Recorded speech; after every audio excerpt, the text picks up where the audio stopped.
who's most to blame for the Heat's loss. Stephen A. said AD. Max said LeBron. Where are you? Danny Green.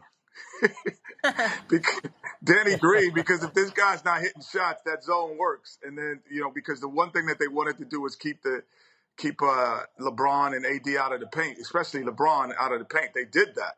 But when he started hitting shots and KCP started hitting shots, you say, well, is this the right defense? And I think it is the right defense. I just think that they've got to get more athletic. Obviously, we're probably going to see none more, but I think Olynyk and even Jones to get to those shooters, because a guy like, Danny Green and KCP, those are the guys that they're saying, those are the shots we want. Those are the shots we want you to take. And they did a great job and knocked them down. Queens is in the building. Always appreciate seeing you, my brother, and thank you for the great job that you guys did holding it down throughout the conference finals. Great job on all of y'all's part. Let me ask you this. When you saw what you saw last night, Max says LeBron, I said AD, you said Danny Green. Here's the reality. We damn sure didn't say anything about the Miami Heat because there was nothing to say. They look pretty damn helpless. Where are you right now in light of what you witnessed in Game 1? Is it just a game, or did we see something that said, uh-oh, this could end quickly? Well, I think we saw something that says, can they do it again? Because what Eric Spoelstra is banking on the fact that those guys don't shoot the ball well from the perimeter, and he made them a perimeter team. Now, if they do it in Game 2, you're like, okay, well, what's the fastest route out the bubble? Because this is not going to work. Because if that doesn't work, they really don't have an answer size-wise. They're not strong enough, big enough, or tall enough really to compete across the board with Howard and with LeBron and with AD. So you're saying, okay, we did a good job of keeping them perimeter, but they knocked the shots down. And the Lakers, at times, even in the early part of the bubble, was struggling shooting the ball, and even throughout the year before the pandemic. So your only hope is that. I think they have to get to their shooters quicker in the zone. I think that you can't give. I don't care who they are. If you're an NBA player, you're taking 200-300 shots a day. Every player. We saw Jason Kidd when he first came into the league not be a great shooter and then end up being one of the top 3-point shooters and things like that. Guys take shots. You just can't let them seam it up like there. Like LeBron had time to take the ball, get the seams right. Here it is again. These guys have ample time to knock shots down. This is not – look at this. This is practice. You have to get there faster, and then that makes a difference. You can't dare Rondo to shoot. You dare LeBron effect. You're like he's doing a double dutch. He's like, I'm about to jump in the double dutch. Like, no, that's not going to work. You have to defend. Speaking of these role players, they really spent their money. You identified Danny Green. That's where they spent their money in the offseason when they couldn't get Kawhi, right? They cleared the decks. They spent the money on Danny Green. KCP, a couple of years ago, remember he got that $17 million one-year deal. That's when I was like, oh, LeBron's heading to L.A., because that looked like a clutch sports situation.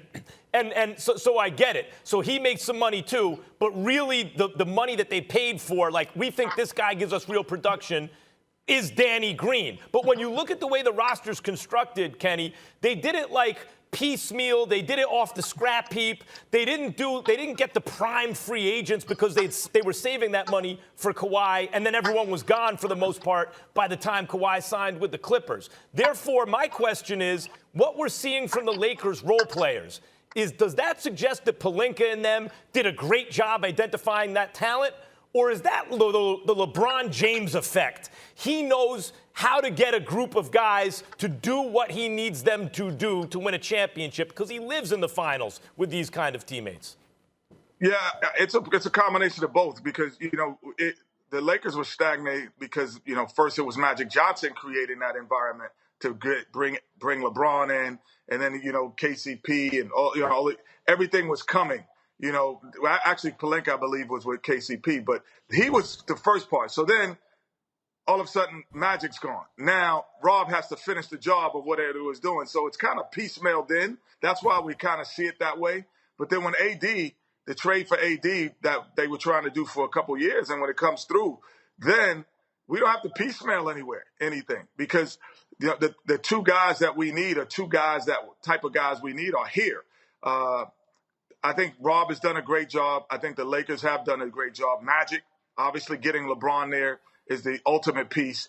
But LeBron James understands not only his strengths, but the strengths of his teammates. And he creates opportunities for them. And he is the best player in our modern day era, without question. Let me transition to away from the finals with you, Kenny, and go the route of the Los Angeles Clippers. They made news earlier this week by electing to move in a different direction, mutually agreeing with Doc Rivers. It was time for him to move on. I wanted to know what were your thoughts, because even though there's mutual agreement, you're going to show respect to Doc Rivers and all of that stuff, but we all know this is Ballmer's decision.